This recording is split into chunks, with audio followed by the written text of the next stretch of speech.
Hello everyone. Today we will study class 10th subject science chemistry chapter number 3 which is metals and non-metals, and the topic we are going to read today in this chapter are names.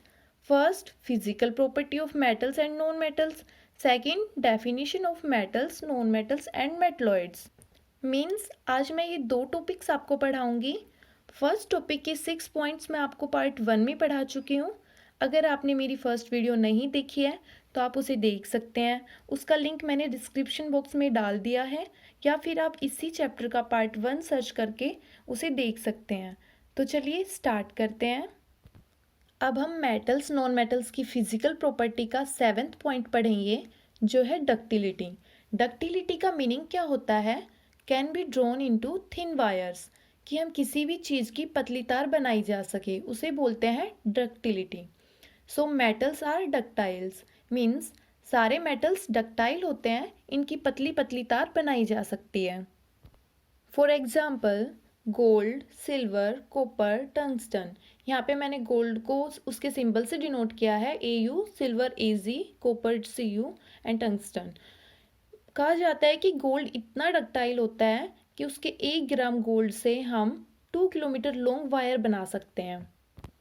Gold जो है ये बहुत ही ductile है, most ductile element होता है। इसी तरह tungsten, tungsten की इतनी पतली पतली तार बना सकते हैं कि वो इनविजिबल हो जाती है। टंगस्टन की इनविजिबल वायर्स भी पॉसिबल है। इसके एक्सेप्शन है मरकरी, सोडियम, पोटाशियम, जिंक। इनकी हम थिन वायर्स नहीं बना सकते। सेकेंड, और non metals are no ductile. Non metals ductile नहीं होते, उनकी पतली पतली तार नहीं बनाई जा सकती। इसके एक्सेप्शन है कार्बन फाइबर्स। कार्बन फाइबर्स की पतली तार बनाई जा सकती है। नेक्स्ट पॉइंट है मैलिएबल। मैलिएबल का मीनिंग है can be beaten into thin sheets, कि हम किसी चीज़ को ठोक पीट के उसकी पतली पतली शीट बनाएं, उसको बोलते हैं malleable. So metals are malleable. Metals malleable होते हैं, उनको ठोक पीट के पतली पतली शीट बनाई जा सकती है। एग्जाम्पल है gold, aluminium, copper, silver. Aluminium की आपने फॉयल पेपर को भी देखा होगा, वो काफ़ी पतली थिन वायर्स, थिन शीट की होती है। इसके एक्सेप्शन है मरकरी, सोडियम, पोटाशियम, जिंक। इनकी पतली शीट नहीं बनाई जा सकती। सेकेंड, और non metals are generally non malleable. सारे नॉन मेटल्स मैलिएबल नहीं होते। ओके, नेक्स्ट पॉइंट है पॉइंट नंबर 9, ब्रिटलनेस। ब्रिटलनेस का मीनिंग क्या होता है? कि हम किसी चीज़ पे फोर्स अप्लाई करें और वो ब्रेक हो जाए, उसे बोलते हैं brittleness. On applying force they can broke. So metals are not brittle. Metals जो है वो ब्रिटल नहीं होते, उनके ऊपर फोर्स लगाएंगे तो वो ब्रिटल नहीं होंगे, वो स्ट्रीच हो जाएंगे, वो टूटते नहीं हैं। इसका एक्सेप्शन है जिंक। दूसरी ओर नॉन मेटल के केस में जो सॉलिड नॉन मेटल्स होते हैं वो ब्रिटल होते हैं। फॉर एग्जाम्पल ग्रेफाइट, आपने पेंसिल की नोक को टूटते हुए देखा होगा। इसका एक्सेप्शन है गैसेस। नेक्स्ट पॉइंट है conduction of heat and electricity. Metals are good conductor of heat and electricity. सारे के सारे metals good conductor of heat and electricity होते हैं, बिकॉज सारे के सारे मेटल्स इलेक्ट्रॉन को लूज करते हैं, और इलेक्ट्रिसिटी को चलाने के लिए हमें क्या चाहिए? इलेक्ट्रॉन्स ही चाहिए ना। चलिए मैं आपको एक रफ पेज पे समझा देती हूँ। ये मैंने रफ पेज ले लिया है। अब यहाँ पे हम एक मेटल लिख लेते हैं। मैं यहाँ पे सोडियम मेटल लिख रही हूँ। आपको पता है इसका एटॉमिक नंबर 11 होता है, और मैंने अभी बोला है कि सारे के सारे मेटल्स अपने इलेक्ट्रॉन को लूज करते हैं और अपने ऊपर पॉजिटिव आयन बना लेते हैं, इसीलिए उनको इलेक्ट्रोपॉजिटिव एलिमेंट्स भी बोला जाता है। चलिए देखते हैं कैसे करते हैं वो इलेक्ट्रॉन्स को लूज। सोडियम का एटॉमिक नंबर है 11। अब इसकी इलेक्ट्रॉन कॉन्फ़िगरेशन लिखेंगे हम।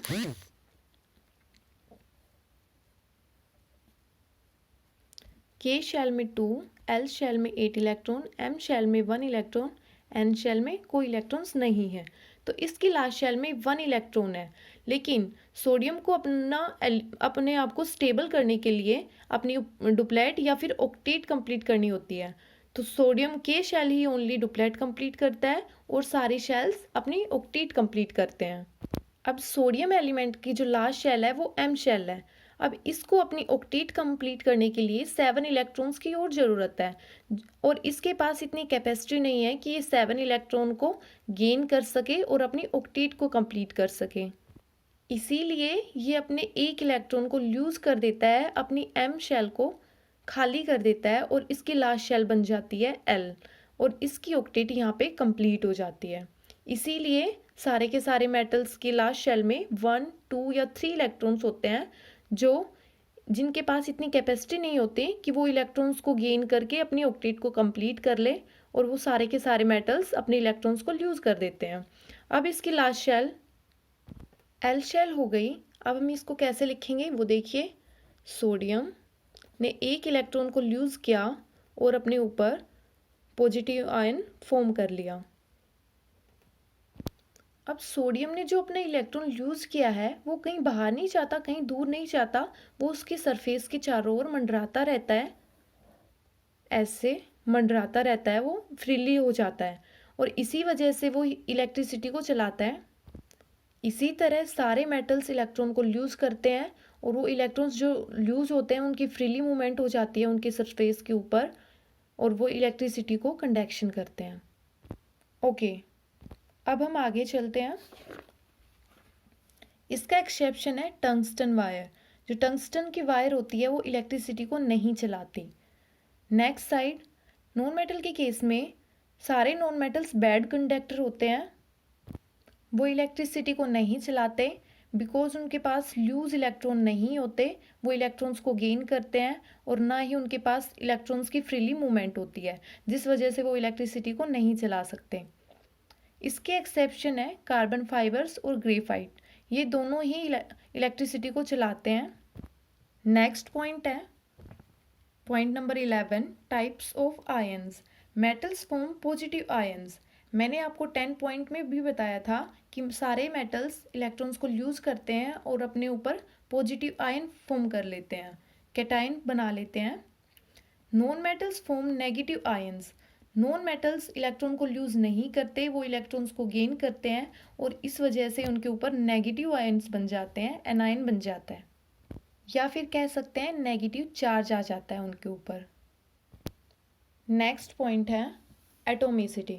एटोमिसिटी का मीनिंग है इन विच नेचर एग्जिस्ट, कि मेटल किस नेचर में एग्जिस्ट करते हैं। मेटल्स जो है वो मोनो एटोमिक के नेचर में एग्जिस्ट करते हैं, वेपर स्टेट में। एग्जाम्पल है सोडियम, एल्यूमिनियम एसेट्रा। आपने देखा होगा सोडियम सिंगल एटम में ही मिलता है आपको और एल्यूमिनियम जो है वो भी सिंगल एटम में ही मिलता है। ये सिंगल एटम ही मोनो एटोमिक होते हैं। दूसरी ओर नॉन मेटल्स जो होते हैं वो पॉली एटोमिक के नेचर में एग्जिस्ट करते हैं, वो सिंगल एटम के नेचर में एग्जिस्ट नहीं करते। For example chlorine, nitrogen, oxygen, ozone etcetera. आपने देखा होगा क्लोरीन का सिंगल एटम नहीं होता, क्लोरीन के पास 2 एटम होते हैं। ऐसे ही नाइट्रोजन का भी सिंगल एटम नहीं होता, उसके पास 2 एटम्स होते हैं। ऑक्सीजन के पास भी 2 एटम्स होते हैं। ओजोन के पास 3 एटम्स होते हैं। इसी तरह P4, फॉस्फोरस के पास 4 एटम्स होते हैं। तो वो पॉली एटोमिक के नेचर में एग्जिस्ट कर रहे हैं नॉन मेटल्स, वो सिंगल एटम में एग्जिस्ट नहीं करते। इसका एक्सेप्शन है नोबल गैस। नोबल सारी की सारी नोबल गैस जो है वो सिंगल एटम में एग्जिस्ट करते हैं और सारे नॉन मेटल्स पॉली एटोमिक के नेचर में एग्जिस्ट करते हैं। नेक्स्ट पॉइंट है point number 13, nature of oxides. Means metal की ऑक्साइड किस नेचर की होती है। मैं आपको बताती हूँ, मेटल्स की जो ऑक्साइड है वो बेसिक नेचर की होती है। Example sodium oxide, magnesium oxide, potassium oxide etcetera. Metals के पीछे ऑक्सीजन लगा हुआ है, इसका मतलब ये मेटल ऑक्साइड है। देखिए सोडियम भी मेटल, ऑक्सीजन तो मेटल ऑक्साइड हुआ। ये सारे ही मेटल ऑक्साइड्स हैं जो बेसिक नेचर की है।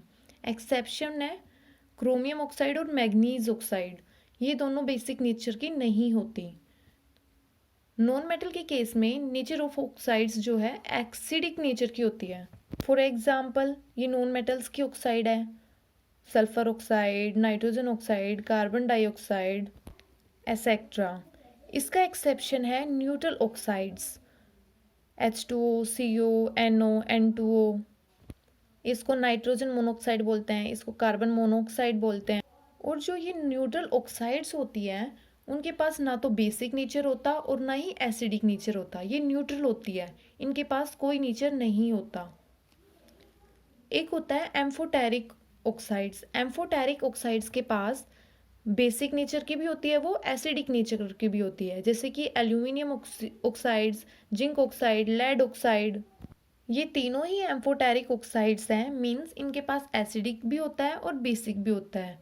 ये एम्फोटेरिक ऑक्साइड्स बोली जाती है। और ये आपके एग्जाम में भी ये क्वेश्चन आता है कि एम्फोटेरिक ऑक्साइड्स होती कौन सी है, तो आप ये ध्यान से देख लीजिए, ये 3 ऑक्साइड्स एम्फोटेरिक ऑक्साइड्स होती है, जो एसिडिक भी होती है और बेसिक भी होती है।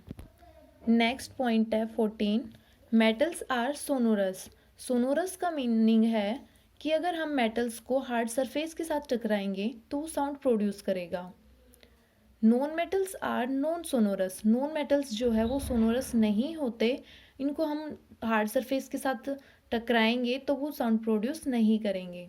नेक्स्ट पॉइंट है पॉइंट नंबर 15, और लास्ट पॉइंट भी यही है, they have high tensile strength. Metals के पास हाई टेंसिल स्ट्रेंथ होती है because load bearing capacity before they break. बहुत सारी कैपेसिटी चाहिए इनको ब्रेक करने के लिए। और दूसरे केस में they have low tensile strength. Non metals की टेंसिल स्ट्रेंथ लो होती है, इनको ब्रेक करने के लिए ज़्यादा कैपेसिटी की ज़रूरत नहीं होती। अब हमारा नेक्स्ट पॉइंट है मेटल्स, नॉन मेटल्स, मेटलॉइड्स की डेफिनेशन। सबसे पहले हम मेटल की डेफिनेशन पढ़ेंगे।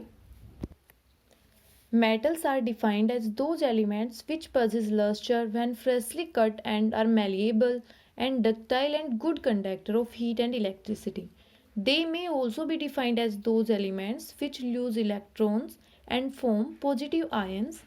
They are electropositive elements, for example sodium, potassium, magnesium, calcium, etc. ये सब चीज़ें मैंने फिजिकल प्रॉपर्टी में आपको अच्छे से समझाई है कि मेटल्स जो है वो उनके पास लस्टर होता है, उनको फ्रेशली कट किया जा सकता है, वो मैलेबल होते हैं, डक्टाइल होते हैं और good conductor of heat and electricity होते हैं। मेटल्स अपने इलेक्ट्रॉन को यूज़ करके अपने ऊपर पॉजिटिव आयंस बना लेते हैं, इसीलिए उनको इलेक्ट्रोपॉजिटिव एलिमेंट्स भी बोला जाता है। ये एग्जाम्पल है। तो आपको समझ आ गया होगा मेटल्स की डेफिनेशन कितनी ईजी है।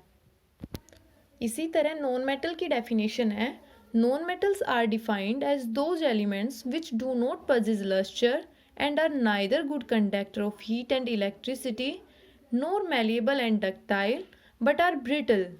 They may also be defined as those elements which may gain electrons and form negative ions. They are electronegative elements, for example hydrogen, oxygen, nitrogen, chlorine, etc. Non metals की भी physical property बढ़ाते time मैंने ये आपकी सारी चीज़ें clear करवाई थी कि नॉन मेटल्स जो है उनके पास लस्टर नहीं होता, उनके पास शाइनिंग सरफेस नहीं होता, वो ना ही good conductor of heat and electricity होते हैं क्योंकि वो इलेक्ट्रॉन्स को यूज़ नहीं करते और इलेक्ट्रिसिटी को चलाने के लिए लूजली इलेक्ट्रॉन्स की ज़रूरत होती है ताकि वो फ्रीली मूवमेंट कर सके।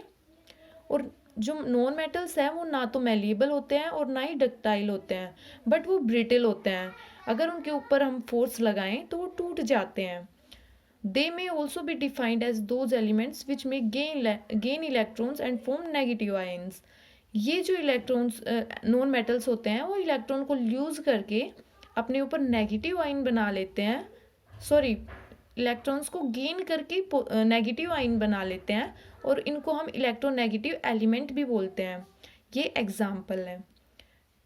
तीसरी डेफिनेशन है मेटलॉइड्स की। मेटलॉइड जो है तीसरी कैटेगरी है एलिमेंट्स की जिनके पास मेटल की भी प्रॉपर्टी होती है और नॉन मेटल की भी प्रॉपर्टी होती है, और उन्हीं एलिमेंट्स को हम मेटलॉइड्स बोलते हैं जिनके पास मेटल्स की और नॉन मेटल्स दोनों की प्रॉपर्टीज़ होती है, उनको ही हम मेटलॉइड्स बोलते हैं। ये आपके सामने एग्जाम्पल है। Metalloid is a third category of elements which show properties of both metals and non-metals. These elements are called metalloids. For example, silicon, germanium, arsenic, antimony, etc. अगर आपको मेरी वीडियो अच्छी लगी हो तो इसे लाइक कीजिए, शेयर कीजिए और सब्सक्राइब ज़रूर कीजिए। Thank you. नेक्स्ट वीडियो में मिलते हैं।